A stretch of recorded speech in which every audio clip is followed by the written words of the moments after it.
পোলাও, রুটি বা পরোটার সাথে এই চাইনিজ সবজিটা খেতে কিন্তু বেশ ভালো লাগে। তো কীভাবে এটা রান্না করেছিলাম এটা আপনাদের সাথে শেয়ার করছি, যেহেতু আমার কাছে ফুল রেসিপিটি নেই। তো আমি এখানে হচ্ছে আমার পছন্দ মতো যা যা সবজি লাগে এগুলো নিয়ে নিয়েছিলাম। আর এখানে হাড় ছাড়া মুরগির বুকের পিসকে হচ্ছে ছোট ছোট করে কেটে নিয়েছি।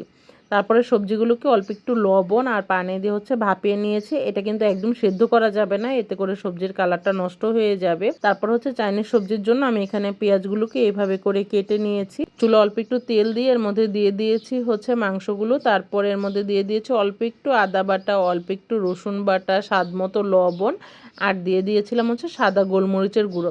এর মধ্যে আমি এক্সট্রা কোনো ধরনের পানি ব্যবহার করব না। এটা কিছুটা ভাজা হয়ে আসলে আমাদের আগের থেকে ভাপিয়ে রাখা সবজিটা এর মধ্যে দিয়ে দিব। আর পেঁয়াজটাও দিয়ে দিয়েছি, সাথে হচ্ছে কিছু কাঁচামরিচ কেটে দিয়ে দিয়েছিলাম। আর এখানে অল্প একটু পানির সাথে হচ্ছে আমি অল্প একটু কর্নফ্লাওয়ার অ্যাড করে দিয়েছি। আমি এটা খুব বেশি মাখা মাখা করব না। আর সবার শেষে হচ্ছে অল্প একটু চিনি দিয়ে দিয়েছিলাম। ব্যাস তৈরি হয়ে গেল খুবই ঝটপট একটা চাইনিজ সবজি।